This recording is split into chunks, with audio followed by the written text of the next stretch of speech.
All good then. Sorry, guys. We'll get comfortable then, and we'll do a little meditation.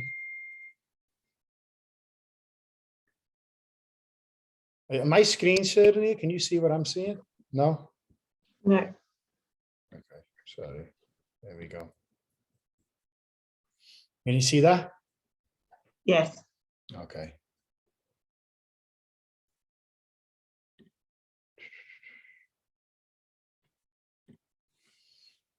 Okay. So everyone close your eyes. Sit up straight.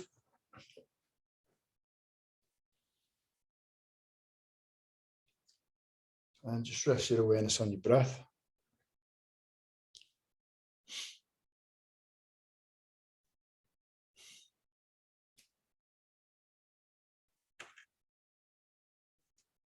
And just with every breath, feel the rise and fall of your being, your body. Feel the physical body naturally being pulled towards the ground, which is where it comes from, what it belongs to.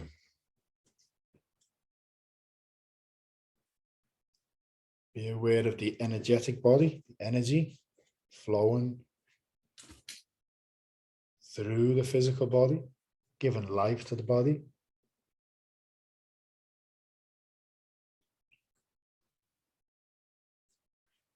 And be aware of the part of you that is not subject to birth or death, that belongs to the world that is not of this reality. It is always present. It is not subject to time and space. It is experiencing this reality through the body and through the five sense reality, through the five senses.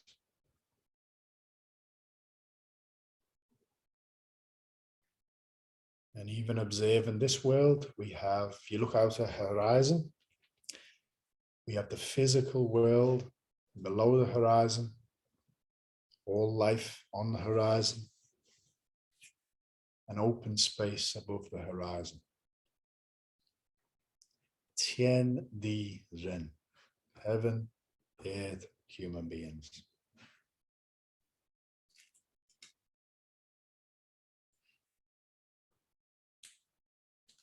And with every breath, align with the presence of that witness, the witnessing consciousness, which is always present.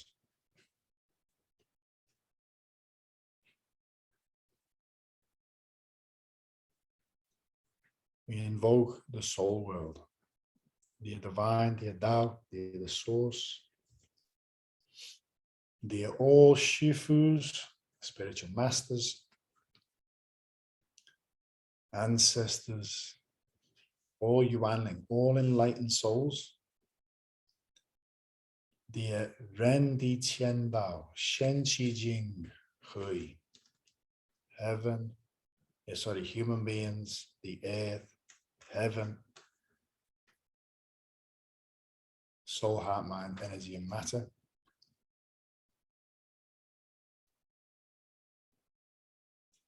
We love, honor, and appreciate you. Please forgive us for our mistakes in this life and past lives. All beings we've ever hurt, we offer our unconditional forgiveness to anyone that's ever hurt or harmed us or each other.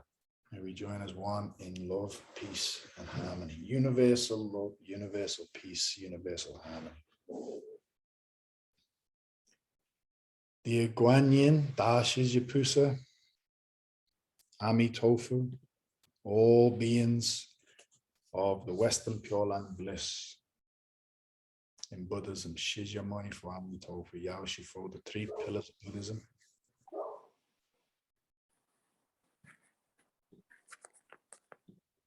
The 87 Buddhas of Da Beizhou, please be present. Anybody connected, any beings connected with the 87 Buddhas of Tao Te Ching, please be present. The all divine Tao treasures, please turn on. The Love Samly calligraphies, please bless everyone on the line. Make a request in the present moment for any healing of the physical, mental, emotional, spiritual body, relationships, finances. Don't limit it. Just be grateful and then surrender it. Let go of it. Surrender it.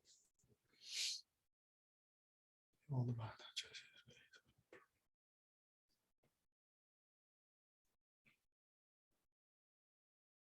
Call in 5 loved ones each. Whoever comes to you first, call them in.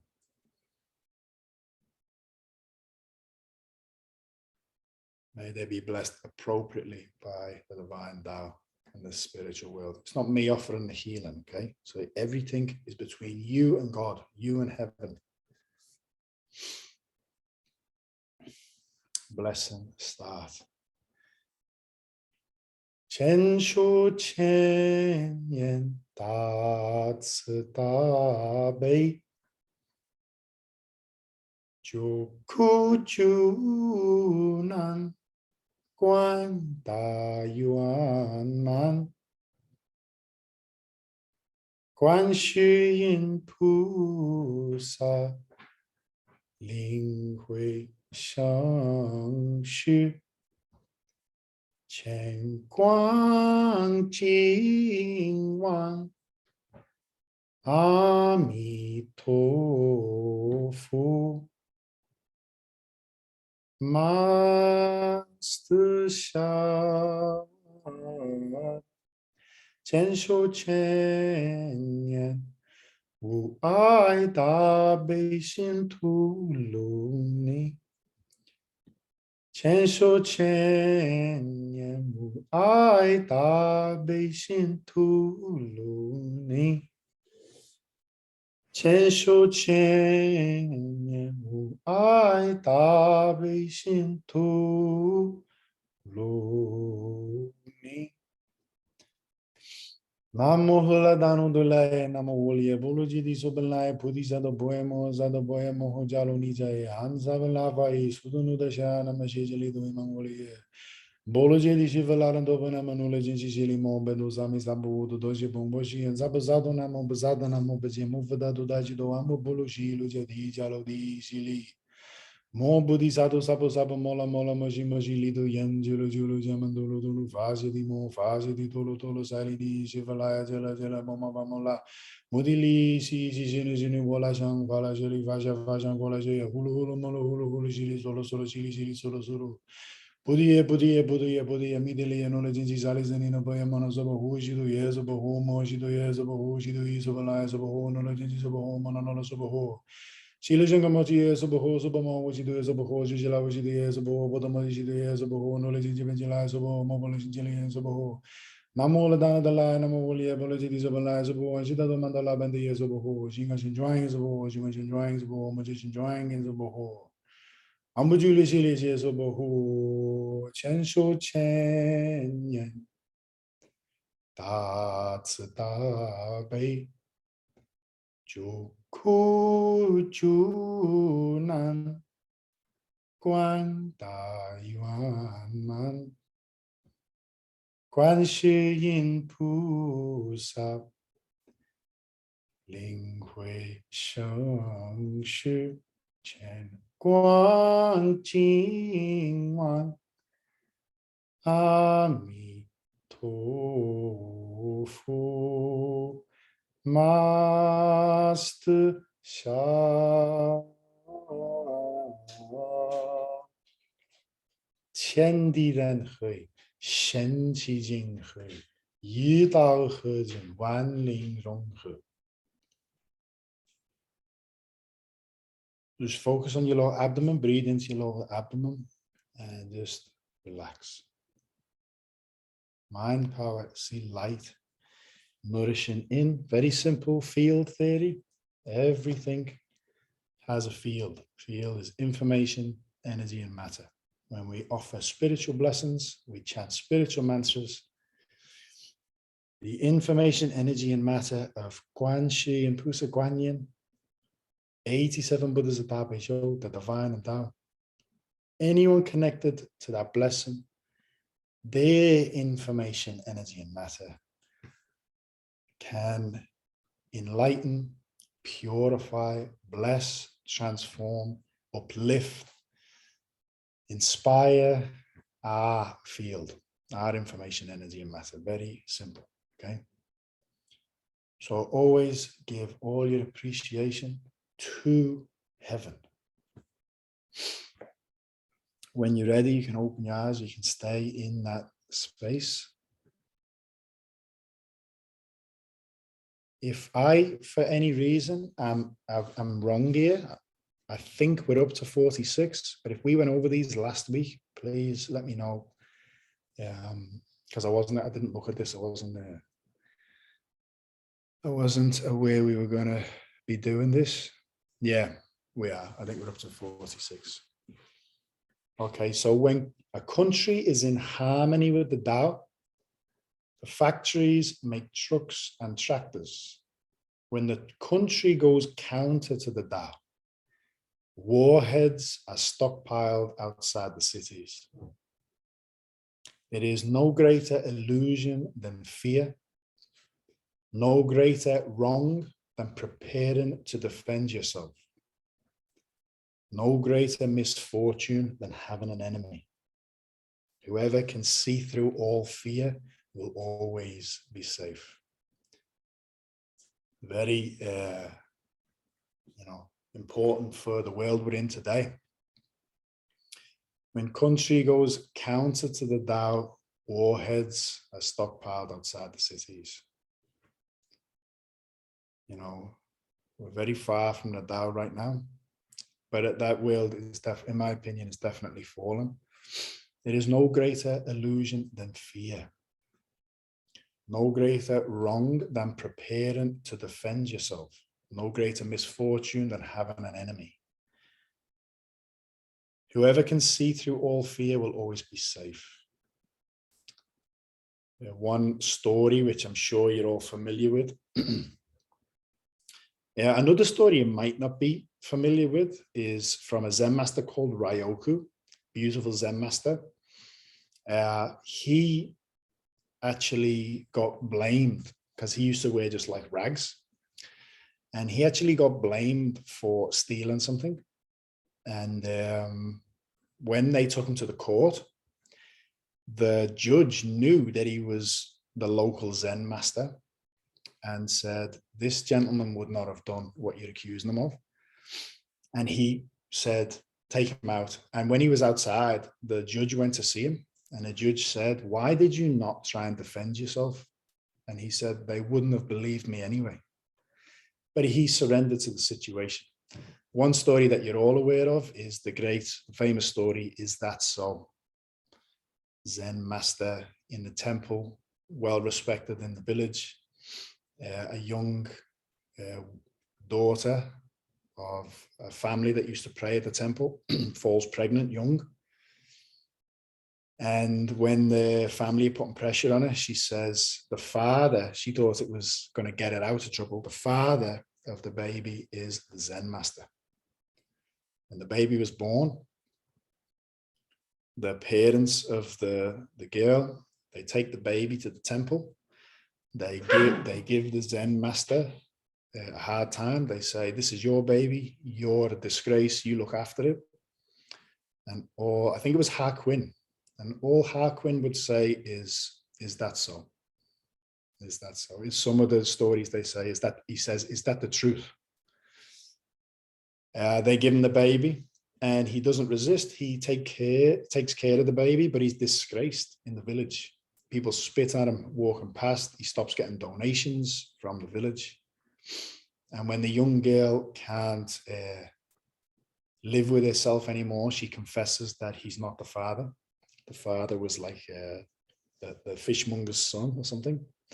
And they go back and they deeply apologize. We're so sorry. They're bowing down. How can you ever forgive us?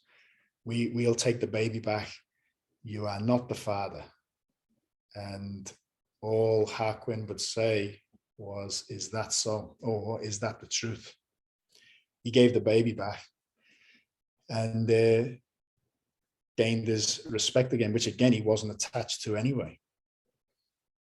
So they're just two stories that came to me after reading that chapter, that sentence. No greater wrong than preparing to defend yourself. No greater misfortune than having an enemy. It's good for us to all reflect on this. Do we have any enemies throughout our life? If we ever upset anyone enough that there's still, we may feel they're still angry at us. If you do feel that, we should be working on that. But fundamentally, fear is an illusion. There's no greater illusion than fear. And we can go into that in a little bit. Does anyone have any questions or further insights into that? There's many insights into this chapter, I'm sure.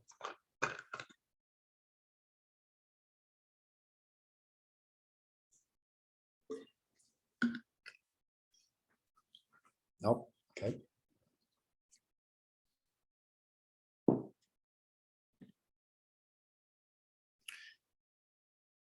This answers Julie's question last week. That's why I shared that in the group chat. Without opening your door, you can open your heart to the world.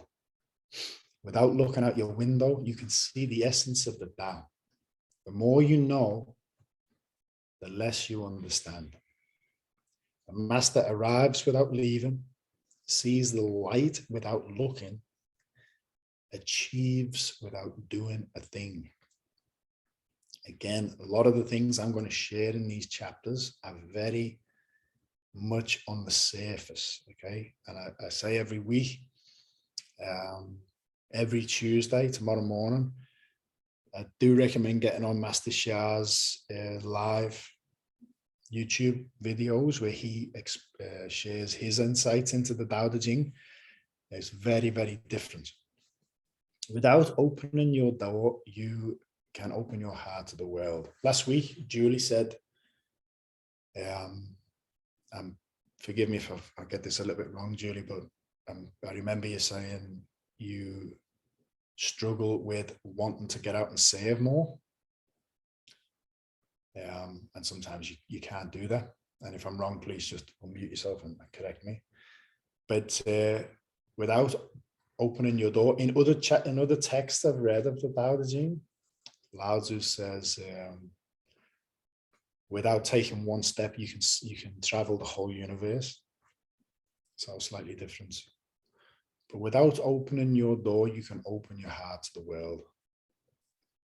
See, I think as well, this is the power of a vow, because a vow or a prayer, even in the Buddhist tradition, they say, if you put a prayer out for all sentient beings to be relieved of suffering, that prayer will go out and will stay in existence until it's achieved, just based off the message of the prayer. So the power of a vow is you don't have to go anywhere. In Buddhism, it's believed, and my Buddhist teacher told me that this is not, this is fact. She said, this is actually real. She said, when the Buddhas make vows, it literally shakes the world. Okay, it moves heaven. For example, when Amitofu made his vows, I'll share something here, right? Because it might make more sense. Master Shah said years ago, he said, when you get to a certain level of enlightenment, he says he has to be careful with every word he speaks, because every thought you have when you reach a certain level, heaven act on it. Okay. So he said, he's very careful with his words. He never uses harsh words ever.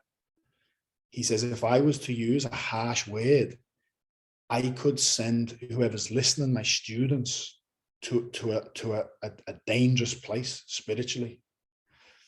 So when you make a vow, if you have attained some level of attainment or enlightenment, like Amitofu, for example, as Amitofu said his vows, heaven created his land.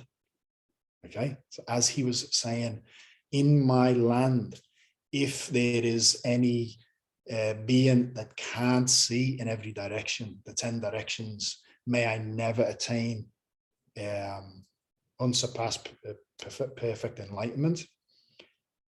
As he said that, it was created, it was being created. So his 48 vows literally created a realm in the heavens.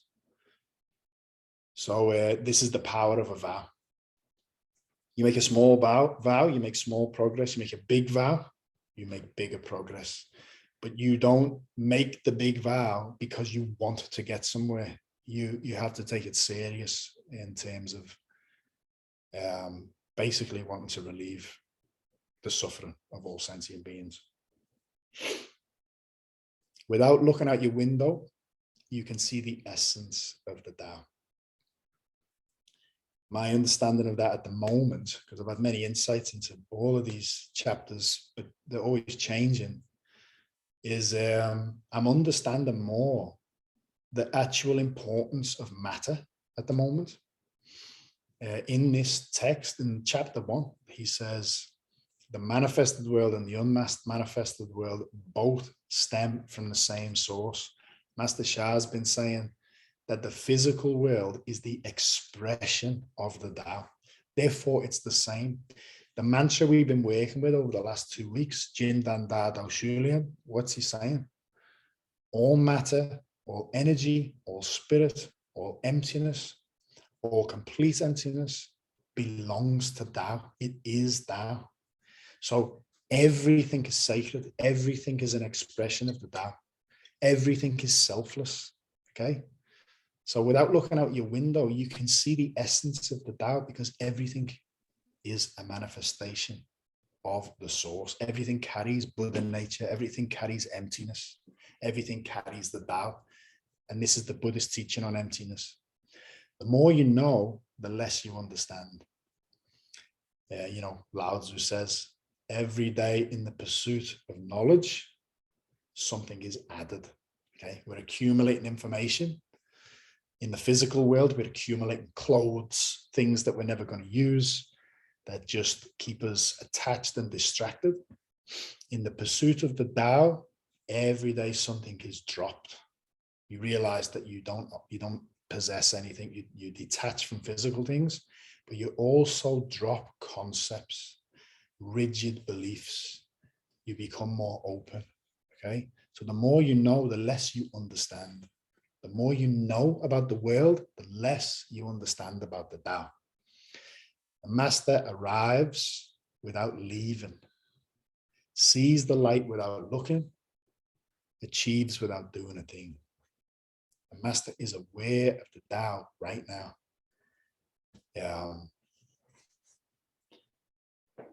It's why, in a lot of Buddhist masters throughout the years, I've always said so many seekers don't become finders, because they're always looking for something. In Tibetan Buddhism, there's a story. I don't know whether this is actually a real animal, because I've heard both stories where there is actually a donkey in Tibet that spends its whole life chasing like a pheromone it can smell, and it believes that this beautiful pheromone is coming from another donkey. I don't know whether it's a type of donkey or whether they use it as an example of, there was a donkey once that searched its whole life for this pheromone it could smell, and didn't realize that it was coming from itself. And that's what we do. We literally constantly searching, and it's right here. Does anybody have any questions, insights to share on that? Yeah, I'll share if I can, Nick. I find that this particular one is very powerful. Like, really, again, like you've just been saying, the power, we have so much power within. Like and when you said about matter, like the intention is everything. Like we have, especially if we're sending out intentions and we're calling in our spiritual mothers and fathers, without even going out the door, you know, we can still serve young people, we can serve many things. So it really does bring it home that we do have the power. And obviously, you know, like the yin and yang, we could use it in a very negative way. And I guess this is a thing that society, or, you know, they've done a very good job to always make us search for things outside ourselves instead of really teaching us this very sacred and very simple big truth that keeps us away from our own, you know, spiritual power and spiritual journey. That's what I wanted to share. Mm-hmm. Yeah, thanks for sharing, Silvana. And yeah, I agree. You know, when I speak about the negative and the positive polarity, it's not, I don't see it as good or bad. It's just, I also understand more how the negative beings literally do the polar opposite of what the positive beings do, obviously. Otherwise, it wouldn't work. That's how it has to be in nature. But you look at the whole purpose and constant work of the negative polarity beings is to keep us looking out and to think that we are not powerful, because they're fully aware of our individual and collective power. Anyone else want to share on that? Also, just touch on what Silvana said. In Soul Mind Body Science book, Master Sha, we'll do a practice on this tonight, invoking our Yuan Shen. Okay, so there's a Shu Shen, which is the body soul, and then there's the Yuan Shen. Now, in Buddhism, the Buddha said, Min Shin Jen Shin, okay, enlighten your heart to see your true self. Your heart, you can't see your true self because the tunnel of the heart is blocked with pollution, okay? Desires, attachments, things like this. So, but when you enlighten your heart, you see your true self. The true self is your Yuan Shen. So your Shu Shen is your body soul. It carries ego, okay? You can actually have ego in the Shu Shen. The Yuan Shen is the Tao in the body. It is karma free. It is your essence. It is your connection to the source, okay? Now, in Soul Mind Body Science book, Master Sha said something that really jumped out at me. It blew my mind, to be honest with you. He said, if you look at the countless manifestations of the manifested world, we possess the power of that because we are that, okay? We are a part of that. But the Yuan Shen, especially in Taoism, is a secret, okay? It hasn't been released to the world before. Master Sha, to my understanding, is the first person that's released that to the masses. But because we carry the Yuan Shen, he said we also have the power within us of the Wu world, which is the unmanifested world that created everything in creation. And when I read that, I really got a massive insight into just how much power and potential we have. The mind can't comprehend it, which is not a big thing. The mind can't comprehend how this body works, okay? But yeah, that is, in my understanding, of the spiritual journey. It's realizing more and more. And I've watched this with Master Sha. It's been amazing watching Master Sha constantly reach different layers and states of enlightenment. And he's been surprised. He's been like excited to share. This is where I'm going. That's what's happening here. This is, so yeah. Any more questions on that? Where do we find the Master Sha live broadcast? Where'd you find his live broadcasts? Yeah, on his website. Just go to events. Pretty sure, just go to events. So if you go on his website. So is the website called Master Sha? No, it's called drsha.com. drsha.com. Okay, thanks. So go to his events. Most of his events are led by his disciples, his top teachers, which you'll still enjoy. But he's very busy. Like, as I said, tomorrow morning when he's doing his Tao Te Ching, and he's doing a lot for free at the minute. You know, you can get on with him live tomorrow morning on YouTube. He streams on YouTube and Facebook. But if he's doing any actual retreats or any workshops, I would suggest getting on them, because at the minute, you know, he had nearly 3 years of being very hard to access. He went into Biguan, which is silence, basically. He would do 3 to 6 month stints of Biguan, means closing all your gates. So he would go into isolation and he would sit and he'd be in silence for 3 to 6 months at a time. And then he'd come out for like a weekend and he'd share some insights from that stint. And then he'd go back in, and he did that for nearly 3 years. And now he said he's going to be very active this year, which he is. He's I'm not even getting on everything he's getting on, which I should be doing.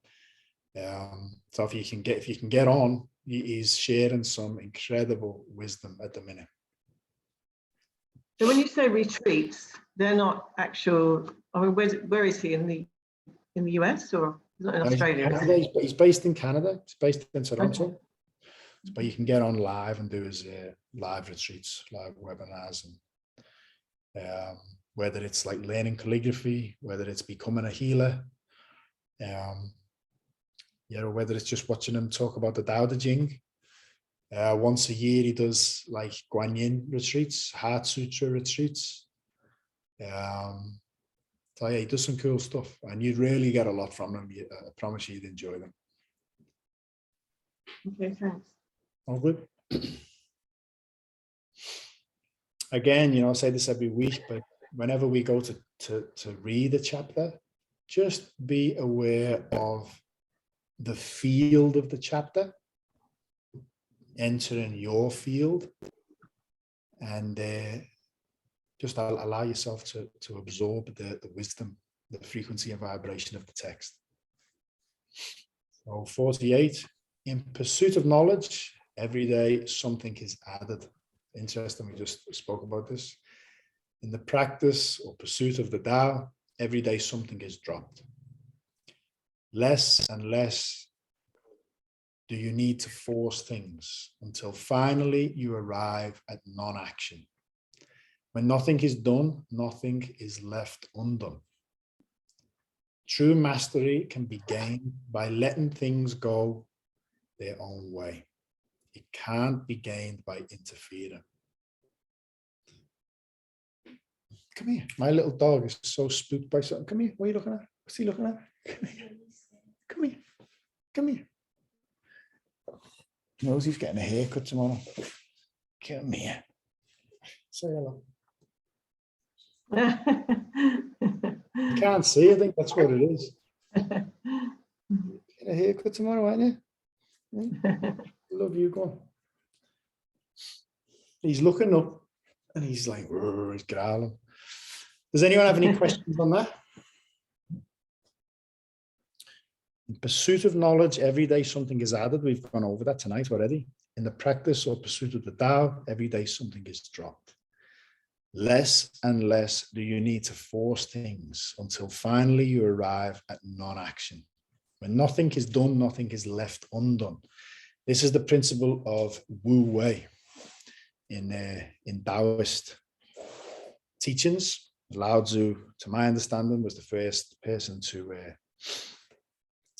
to introduce Wu Wei to the world. Wu Wei means doing, not doing. And in the West, it's been misunderstood as passivity, or just, you know, going with the flow and just chilling out and watching Netflix. But it's couldn't be further from the truth. Okay, so Wu Wei is a state of consciously, fully consciously doing nothing. And in that state, you're doing everything. Okay, you're one with everything. Less and less do you need to force things. What forces things? What part of us forces things?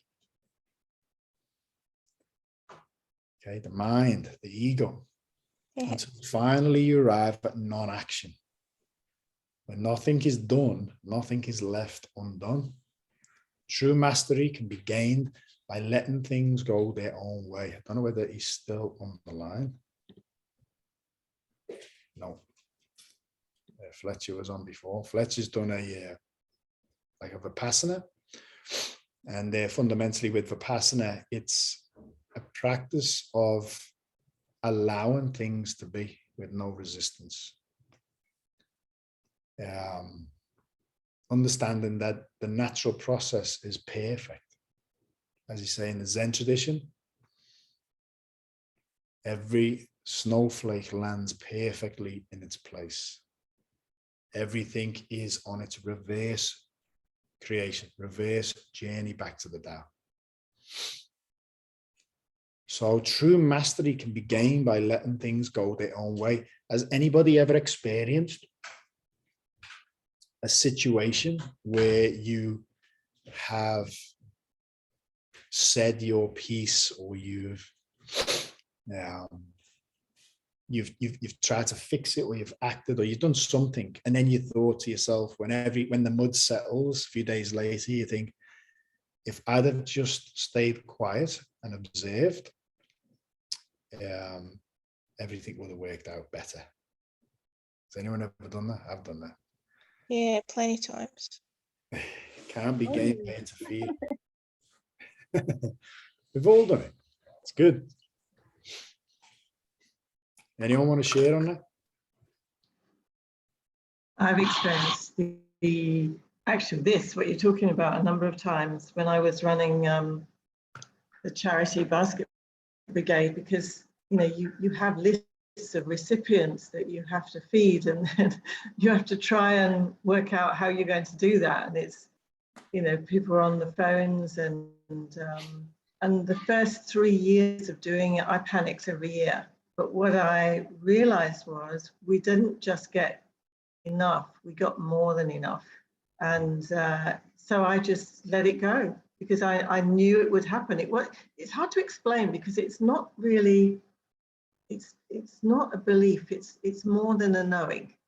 And I know one particular year, we had so much left over, and I rang Youth Off the Streets, because we did a lot of baskets for them. And I spoke to Father Riley's PA, and said, we've got quite a lot of stuff left over. Would you like it? And she said, oh, we'd absolutely love it. What do we need to bring? Will a four-wheel drive be enough? And I said, do you have anything bigger? She said, we've got a van. Do you have anything bigger? She said, well, we've got the truck that Father Riley goes around the country with. It's like huge, it's his home. And I said, right, can you bring all of them? And we filled everything up to the brim. Actually, came across photographs the other day, because they sent me photographs. And she said, she rang me up and she was laughing and crying. And she was saying, this is just a gift from God. She said, because we had parties going on the next couple of weekends, and we literally had nothing at all. And she said, this is so much, it would go around to everyone and more. So, I really did just let it all go. And every single time it happened like that. It was the point where, one year we didn't have enough people to do deliveries. And someone said, well, why don't we ring the military? They're probably not doing much. And someone else said, I've got a contact in the military. So she gave me the contact, and I rang this woman officer. And I said, could you come and help? And she went, yeah, okay. So we had the military come and help us deliver.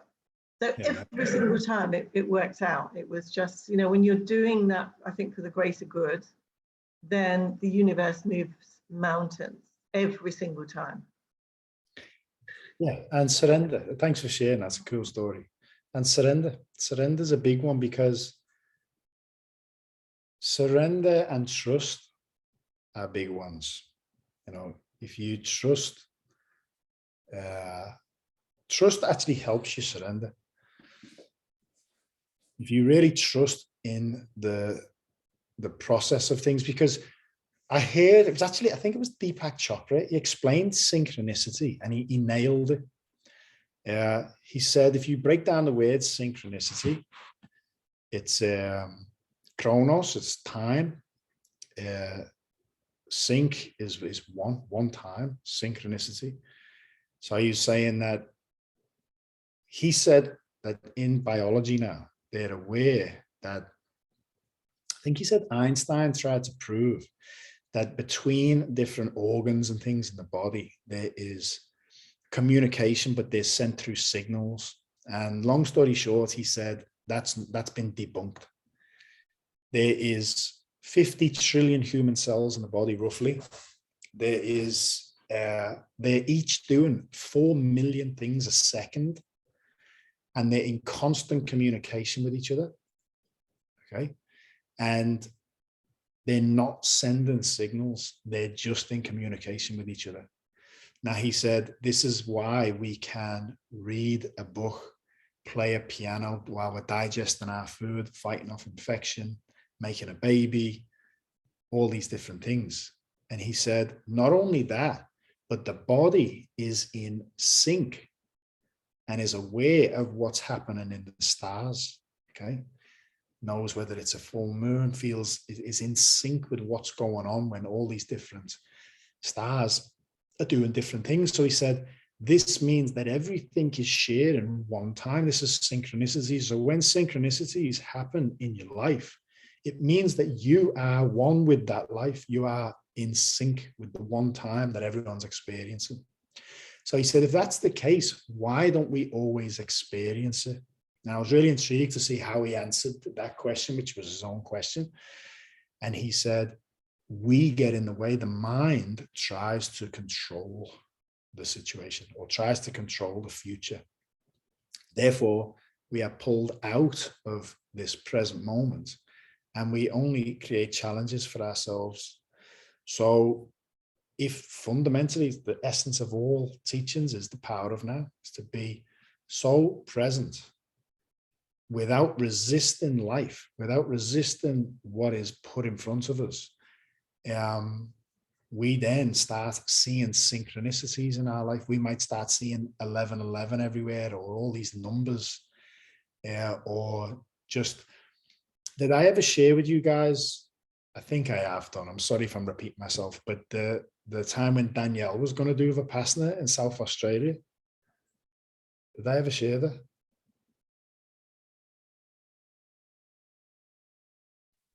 No, I don't No, think I haven't heard that one yet. So, okay, so we went to South Australia. Danielle, just take your earphones off. Why did you cancel the? What happened in South Australia for you to cancel the Vipassana? I forgot. Or was that it? There was something come up in And there. then the night that it was supposed to happen, he was, Got sick, didn't and he's never sick. he? Yeah. The only Yeah. place we could get to eat. Yeah. So we went on a little bit of a road trip when we were traveling in South Australia, and Danielle had booked in to a place, correct me if I'm wrong, Silvana, but I think it's called Clare. I think the place is called Clare in South Australia. They do Vipassana there. So Danielle booked in to do Vipassana 10 days. We went on a little road trip and there was no food where we went. There was no places, and we stopped off and we bought food we wouldn't usually eat. Bo got sick. And plus Danielle had sort of forgot, right, that she had Vipassana the next day, or then in the next few days. When she remembered, Bo got sick. He had one night where he was vomiting, which he never does. And so when she found out that Vipassana was coming up in the next day or two, she got a phone call. Actually, that's it. She got a phone call from the Buddhist center saying, we're just confirming that you're going to come tomorrow. And Danielle was like, oh my gosh, I'm so sorry. We're out the way. My son got sick last night. I totally forgot.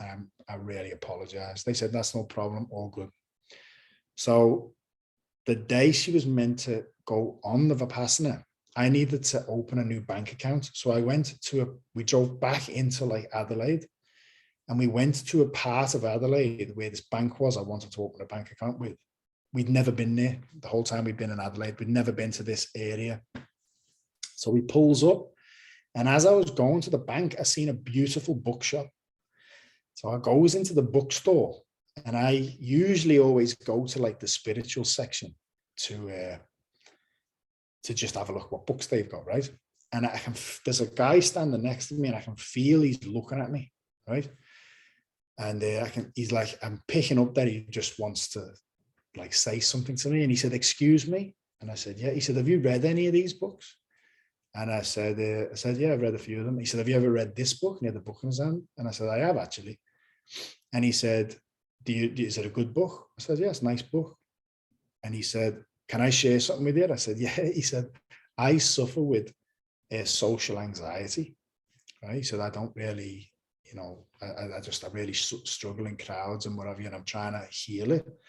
He said, would you recommend this book or any other books? So we got talking. I actually recommended The Power of Now to him. And I suggested, I offered to buy it for him. If he wanted to get the one that was in his hand, I said, I'll buy that one for you if you want as a gift. And we got talking about Vipassana come up. And he said to me, he said, my mind is blown that you have mentioned Vipassana. He said, my sister-in-law has been trying to get on Vipassana and it was fully booked. And he said, she just got a phone call the day before yesterday that someone's pulled out of the retreat. A woman's pulled out and she's got a place now today. So she's just got her stuff and she's just gone straight there. Yeah. She'd been suffering with like anxiety and things like that, and she really wanted to get there. Someone recommended she goes, and she tried to get on, fully booked. She got a cancellation the day before, and she went there, and he said, I can't believe you've just mentioned Vipassana. And I said, well, see that woman over there 2 aisles away with like the blondish hair? He said, yeah. I said, that's my wife, and she's the one who actually pulled out of that retreat in Clare for your sister-in-law to go. And he nearly fell over. He nearly started crying. And he was like, can I take your number? And I was like, yeah, mate. So he took my number and we had a good chat and all the rest of it. But we've had loads of synchronistic events like that. So when you're open to life, you'll always get things like that, which always encourages to keep moving forward.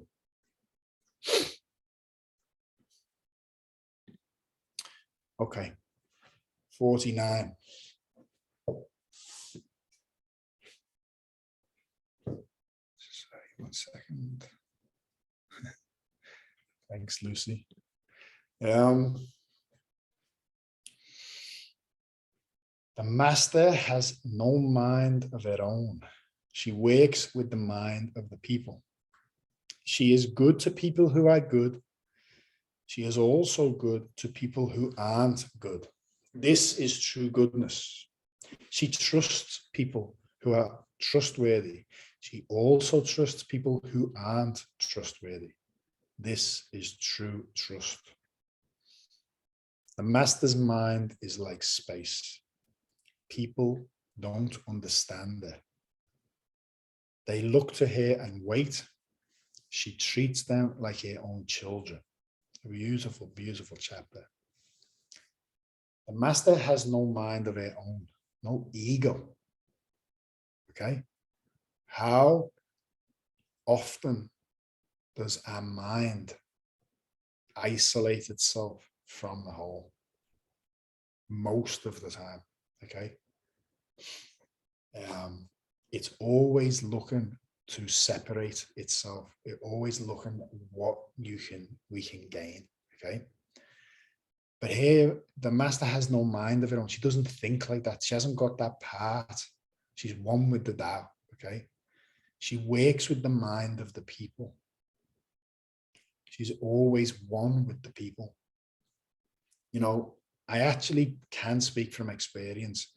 One of the hardest times in my life spiritually, I was going through a lot when I was in Sydney years ago. And Master Sha's top disciple is my mentor, actually. I've just reached out to see if I can interview him. And if he says yeah, he's very busy, but if he says yeah, I'll ask you guys if you want to if you want to ask him any questions. Okay. I spoke to him about what was going on, what I was going through, and Master Sha was due to come to Sydney. I think it was 2015. And he said, just let Master Sha come and work his magic. And I always remember giggling at that. And I wasn't the only one going through a hard time. A lot of students were going through a hard time then.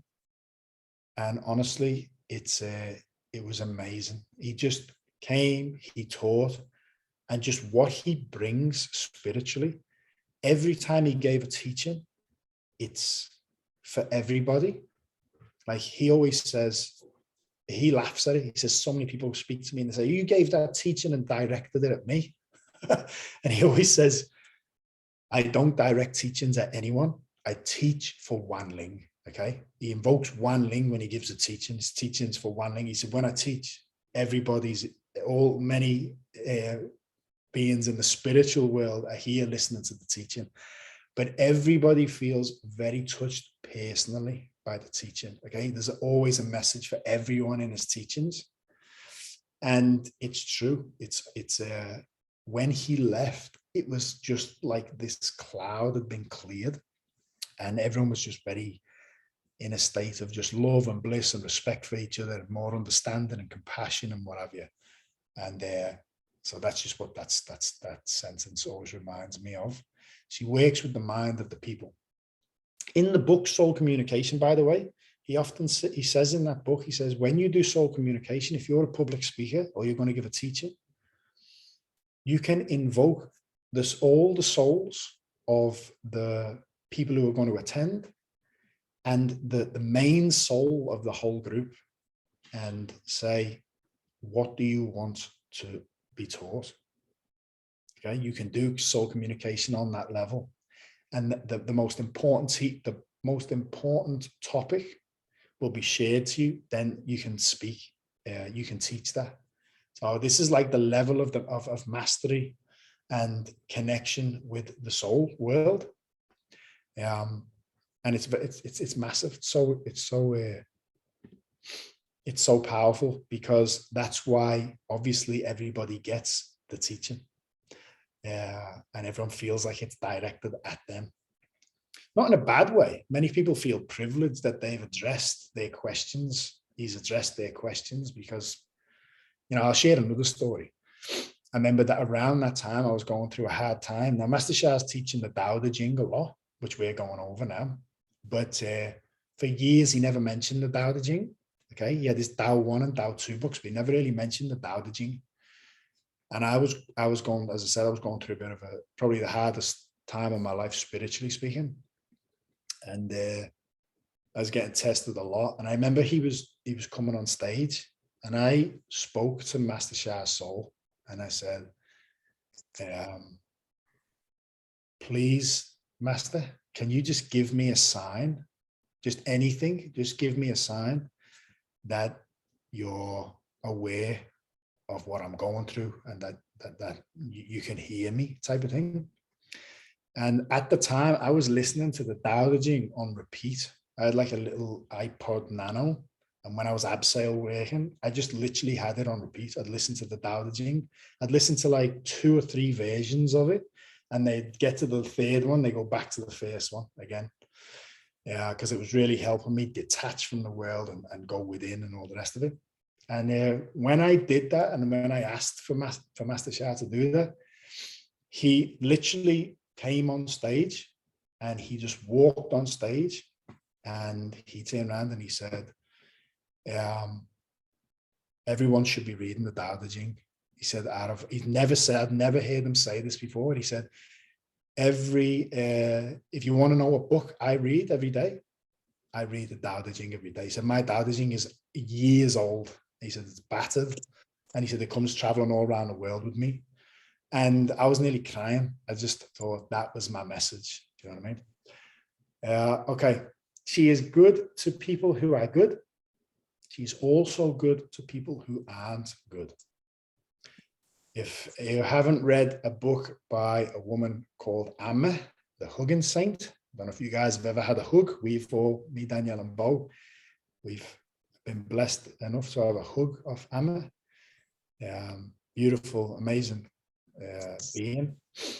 She, one of her books, one of her biographies is pretty unbelievable. Eh? You just, she had such a hard life. One of the stories, this in India, to be a female guru, to actually hug people as well, hug males, is a disgrace on a family and things like that. They tried to kill her multiple times. And her philosophy is, if God wants me dead, I'll be dead. And if God wants me to stay alive and keep serving, then so be it. And there's actually one of the stories, a guy pretends to be a devotee and offers her a drink, which is a famous cocktail in India, which is made of like cobra venom and something else. And apparently it's excruciating and you'll die on the spot.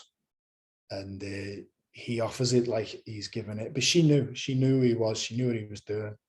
And she just took it, drank it, gave him a hug. When she let go, he's just like looking at her. She actually turned around, vomited it up, and then just carried on going about her business, hugging people. He was on the floor, just crying and begging. I mean, ended up becoming a devotee, okay, asking for forgiveness. You realize she's the real deal. So, and I've seen it as well with Master Sha, like a true being sees their Buddha nature. Okay, I've actually been trying to practice a practice that my teacher does. Whenever he sees anybody, sees his students in his daily meditations, he sees all of us as Buddhas. Okay, like when I meditate, I see all of you guys as Buddhas. So, but we need to be able to see the Buddha nature in everything and everyone. So the sage is good to people who are good. She's also good to people who aren't good. This is true goodness. She trusts people who are trustworthy, and she trusts people who aren't trustworthy. This is true trust. Osho tells a great story. He says, trust has so much power. He said, if you're in a train station and somebody next to you is planning on stealing your bag, right? If you actually turn around to them and say, excuse me, I'm just going to go to the bathroom. Can you look after my bag? I trust you'll look after it. It'll still be there when you get back because you put trust on them. Okay. So she trusts people who are trustworthy and she trusts people who aren't trustworthy. This is true trust. Great teaching for us all. Yeah. The master's mind is like space. In Japan, many Buddhist temples have got nothing in them. You know, some Zen masters, Buddhist masters in back in the day have smashed statues of the Buddha to give teachings on what Buddha means. It's not the statue, it's the space, it's the annihilation of the self. Yeah, we can talk about that. People don't understand it. Okay, the mind cannot fathom what the master's doing. We cannot understand. Like, I love Osho. A lot of people don't like Osho. A lot of people watch this documentary on Netflix, which I loved, by the way, and don't like Osho. And I appreciate that every teacher is not for everyone. But I didn't find out about Osho's community for years later, after I've read so many of his books, and I've listened to hours upon hours, weeks worth of audio. I love Osho. And when I watched his documentary, the insight I got from that is that even his own students, not everyone understood him.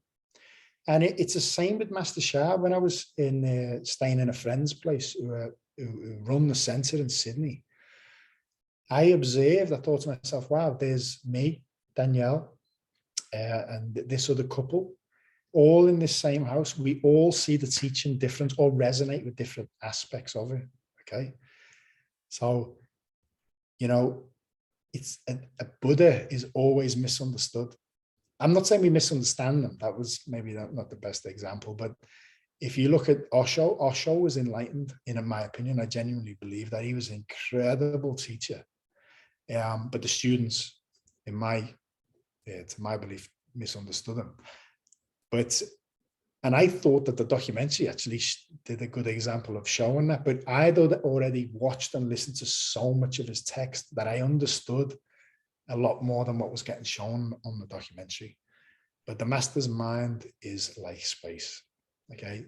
People don't understand it. People can't figure out how the enlightened being thinks.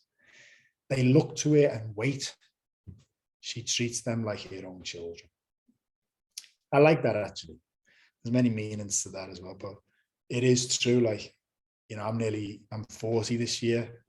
I'm just, you know, I love being around Master Sha because it is like being with the father and being a kid. When he's telling stories, I'm literally just hanging on to every word. I love it.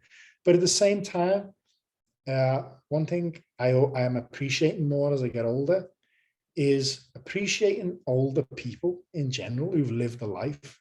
The last time my dad was over, my dad's like a really funny character and he went away to sea, but I'd never really spoke to him about going away to sea. And because we don't see them that much physically, every time Bo has any questions, when they're here, I always say, Bo, ask your nan or granddad. They've lived a longer life than me. They know a lot more than I do. And they always share gems with Bo. And once we were asked, when he was over, when we were traveling, I was asking him to share some of his stories to me and Danielle about going away to sea. And me and Danielle, we had a great time, didn't we? It was so nice just listening to my dad tell stories when he went away to sea. And this is about giving respect to your parents and as well being humble. I always try and lead by example for Bo. Whenever my mum and dad are here, I give them massages every day. I really care for them and I really love them. And I heard there was a video series that might still be on YouTube. I'm sorry I've spoke a lot tonight, but it was like Get to Know Master Sha. It might be on his website, and it's some people asking him questions of when he grew up. And he said his grandparents lived in the mountains, and he said that he remembers going to visit them, and his uncle carried him on his back because it was like a real long trek into the forest. And he said when he got there, he said his grandfather was really old, and Master Sha's father was actually a wealthy guy. He a very selfless man, but I think he ran certain mines or something like that. I can't remember what his actual job was, but apparently he was always first in to make sure it wasn't dangerous before he sent any of his workers in. And he said, Master Sha said that he was a great example for me, but he was quite strong as well, quite young. And in these conversations, he said he remembers one thing that he always remembers is when his father met his granddad. They went to visit him, they brought food and they whatever. He said his grandfather was old, and he said his father was massaging his grandfather's feet. And he said just when Master Sha was only a kid, and he just said just watching that experience really moved him, because he could see how much love and respect his father had for his grandfather. So yeah, we'll do a practice. Anyone have any questions or insights or want to share or anything? I've spoke a lot tonight.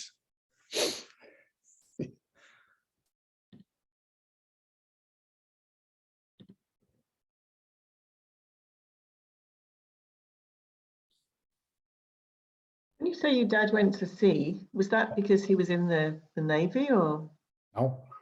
No. He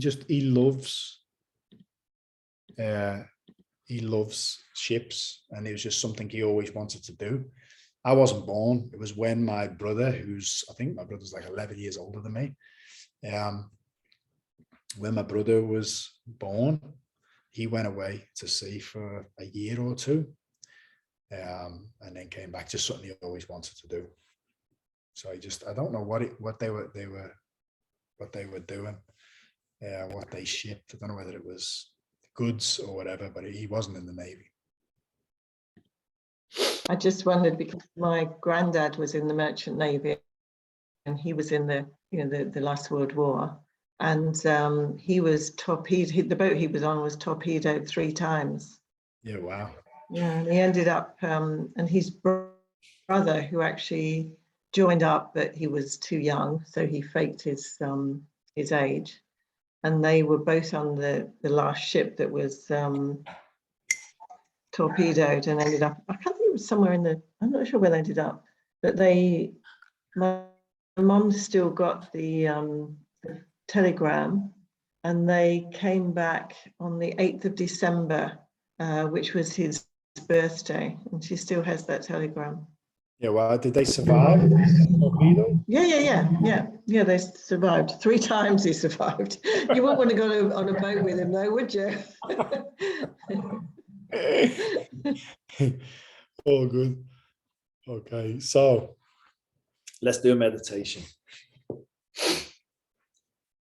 Yeah, I may have done this with you. We'll do a visualization practice tonight of how to build Jindan, and also how to open up and see our true self with Taoist alchemy. Okay, the Taoists were alchemists.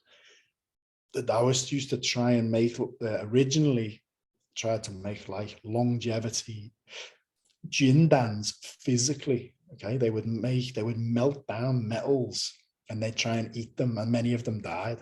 Okay, then they found that chanting mantras was actually prolonging their life, doing certain movements. And not only that, they found out that their channels were open and they could see what was happening in their bodies. Okay, so the Jindan journey is the Tao journey. Remember that. Baoyan Shui Engineer, Baoyan Shui. Hold the vision of golden light in your lower abdomen. Okay, all life is in your lower abdomen. All creation, all the woo world is in your lower abdomen. Yenjinya is to absorb the essence of heaven through the top, Mother Earth through the bottom, and swallow the sacred liquid down.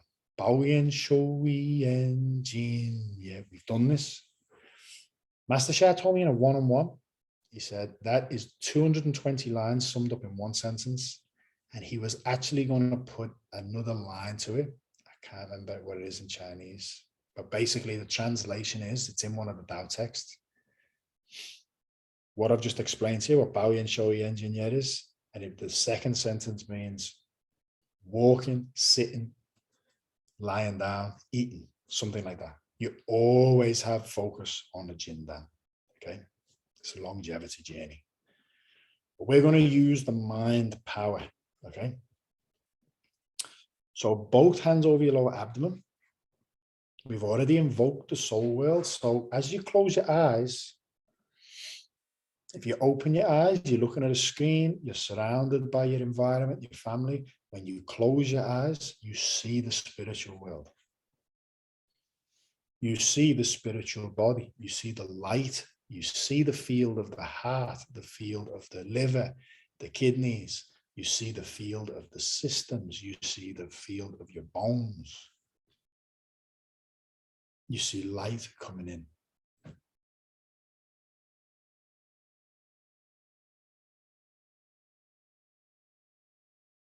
From the countless stars in the sky, the sun and the moon, all layers of heaven in the spiritual world, all layers of divine and the Tao. See this light. I'm not talking dripping in, okay? We're not having it drip into the crown chakra. Imagine an infinite Niagara Falls, a universal Niagara Falls of light pouring in and funneling into your crown chakra, clearing your center channel. And think of how vast this plane of existence is. How much power does the earth have? Look at the power of the ocean. The strength and energy of a mountain. See this essence as like an upside down waterfall coming up through your base of your torso to the first, between the genitals and the anus, the center point, coming up and meeting in the lower dantian where your hands are, and building a jindan like the sun there. Stay with the breath.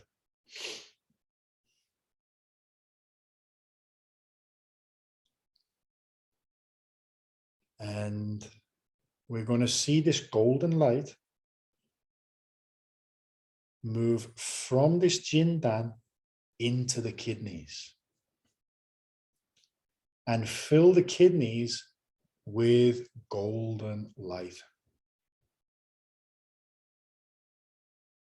Kidneys produce Jing. Jing is matter. We're going to say it 3 times. So we're going to take a deep breath in, say it silently.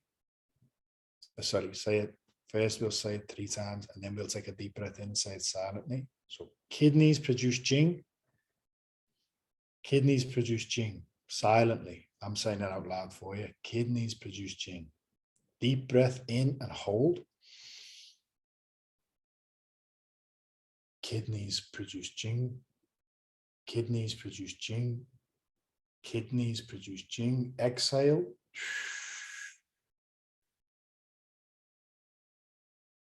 Kidneys produce Jing. Breathe normal. Still seeing the light coming from heaven and earth to the jindan. Golden light from the jindan to the kidneys. Now from the kidneys, see golden light transform to rainbow light and enter the base of the spinal column and spiral up the spine. Remember, rainbow light carries information, energy, and matter, spiritual light. Therefore, it's changing the information, energy, and matter in the spine. It's nourishing the fluid flow in the spine, the spaces in the vertebrae, everything, the structure of the spine. Jing transforms to Qi. Jing, which is matter in the kidneys, transforms to Qi, which is energy in the spine. Silently, we say Jing transforms to Qi. Take a deep breath in and hold. Jing transforms to Qi. Jing transforms to Qi. Jing transforms to Qi. Exhale.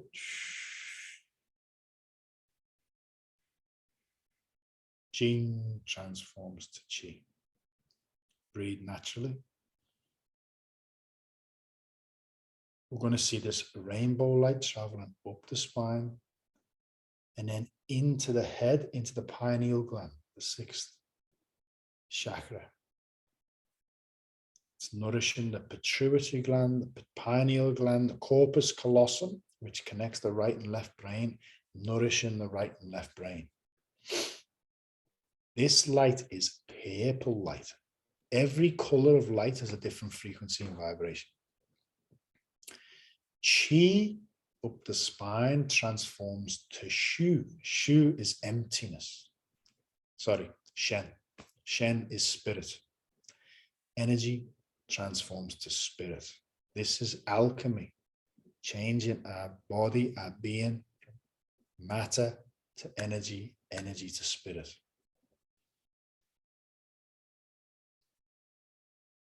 We repeat silently. Qi transforms to Shen. Take a deep breath in. Hold. Qi transforms to Shen. Qi transforms to Shen. Qi transforms to Shen. Exhale. Qi transforms to Shen. Breathe naturally. And we're seeing light from the jindan, nourishing the kidneys. Golden light produce Jing. golden light to rainbow light in the base of the spine, nourishing your spine. Rainbow light to purple light in your mind, in your head. Chi transforms to Shen. Purple light comes down the center channel where your 7 soul houses are, your chakras are, down there to the heart. Purple light transforms to crystal light. Shen transforms to Shu. Shu is emptiness.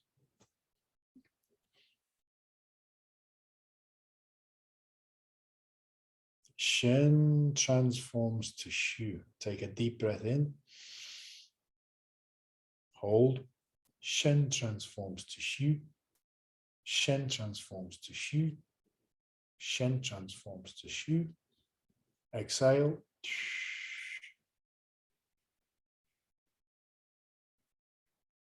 Shen transforms to Shu. Breathe naturally.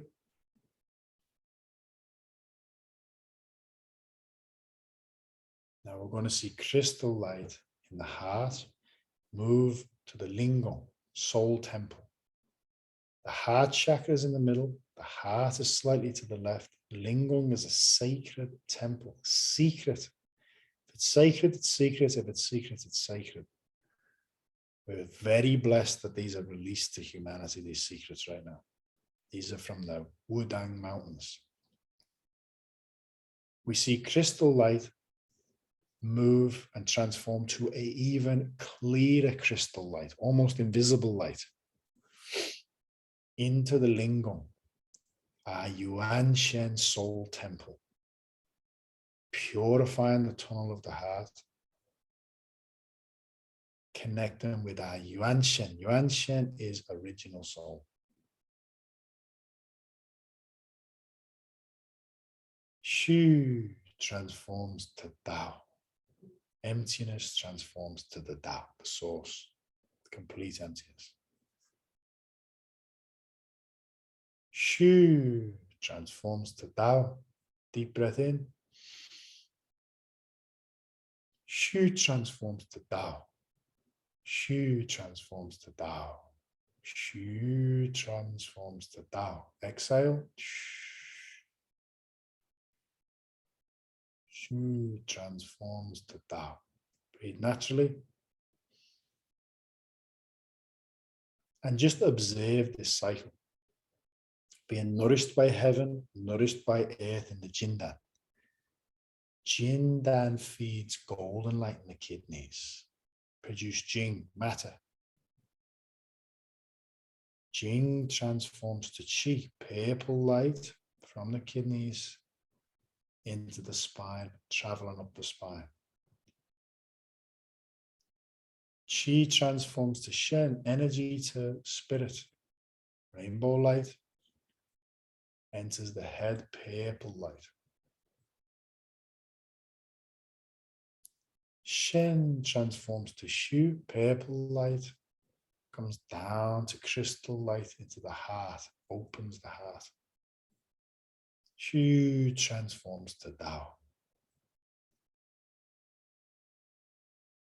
Crystal light to more pure crystal light into the lingam. This is how we Yu Dao Hejin meld with Tao. Jing transforms to Qi, Qi to Shen, Shen to Shu, Shu to Tao. Jing to Qi, Qi to Shen, Shen to Shu, Shu to Tao. Jing to Qi, Qi to Shen, Shen to Shu, Shu to Tao. Jing to Qi, Qi to Shen, Shen to Shu, Shu to Tao.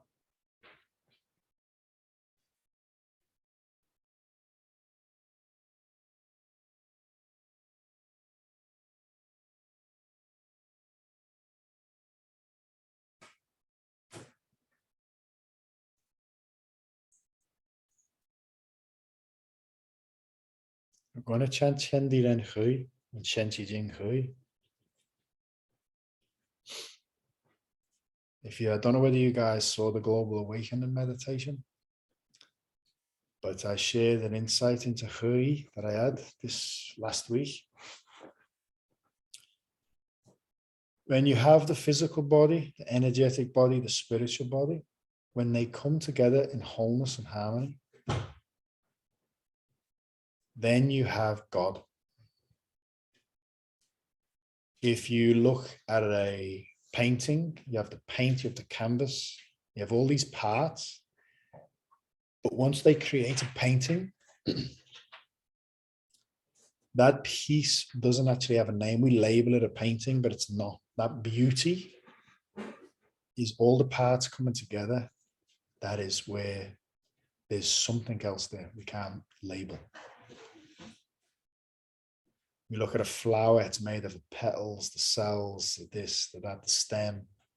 But once it's all together and it's in harmony and it's unified, God is present. So Hui is like the harmonizing of Shen Qi Jing so that we can meld with the Tao. The negative polarity, what do? They separate everything. So when we chant Shen Qi Jing Hui, we are allowing our matter, energy, our soul, heart, and mind join as one. One is Tao. When we say Tian Di Ren Hui, we are harmonizing heaven, earth, and human beings as one. So that God is present everywhere, the Tao is present everywhere. We are melding everything with the Tao. These mantras are so beyond comprehension powerful. Okay.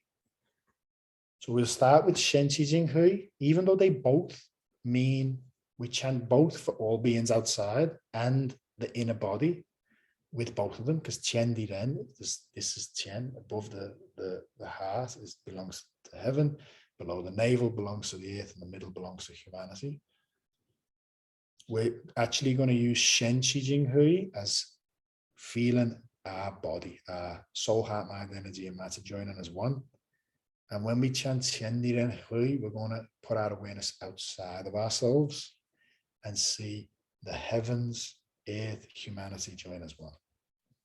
One's a healing, the other one's a selfless service.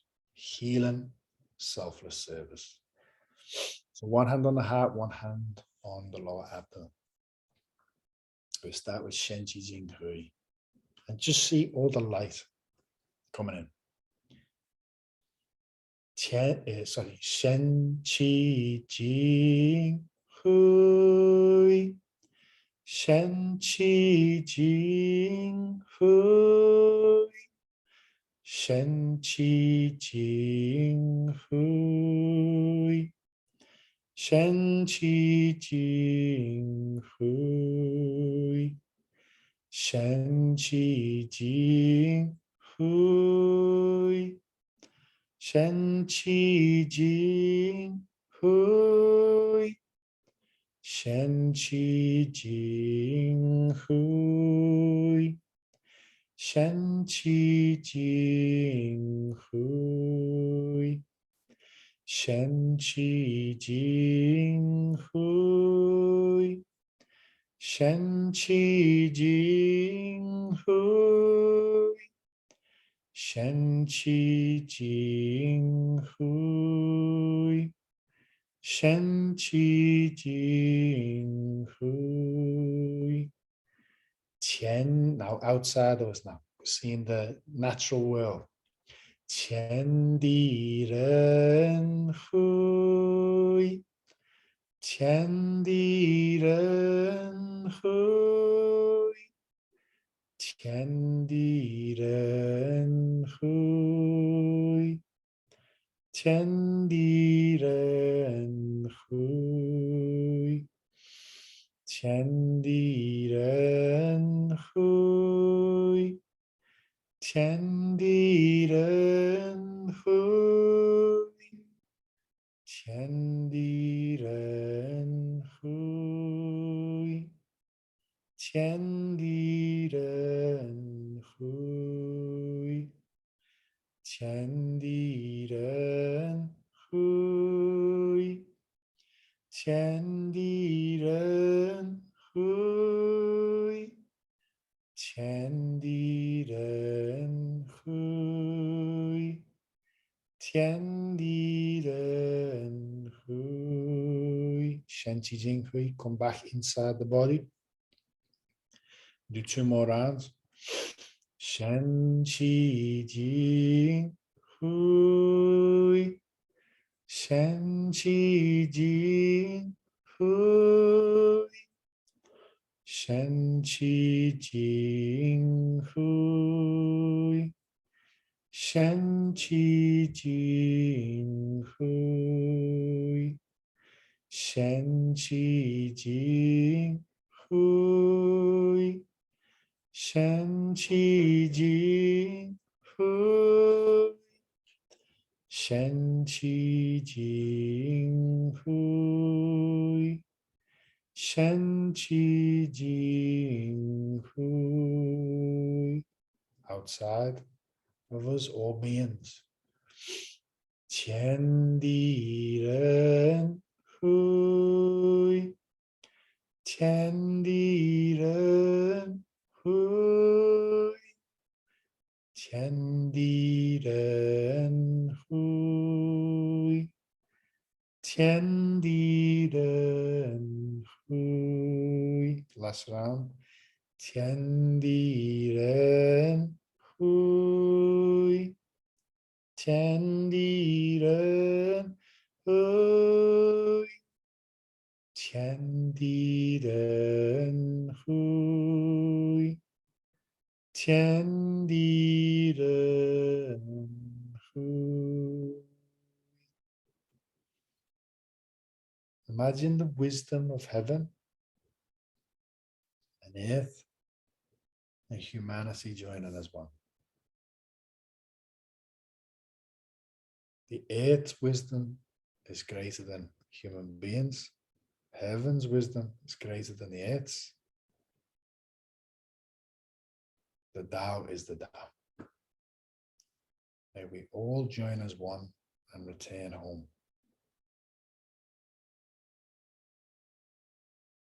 Feel the body, feel your heart.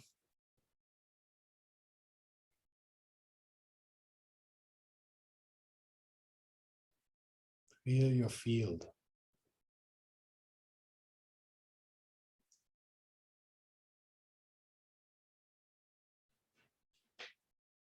I don't know whether you guys are blessing your food or offering your food. But honestly, I repeat myself every week. Now is the time to build a relationship with your shifus.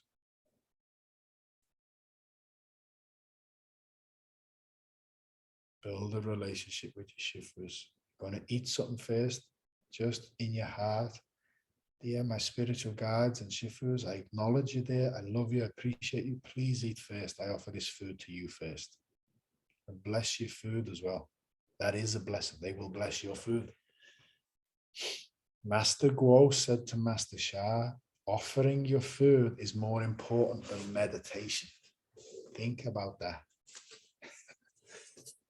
Another thing is swallowing your saliva. You do spiritual practice, you get a lot of saliva, sacred liquid. This is how the spiritual world manifests nectar in your body. You swallow that down and see it as golden liquid, nourishing your jinda.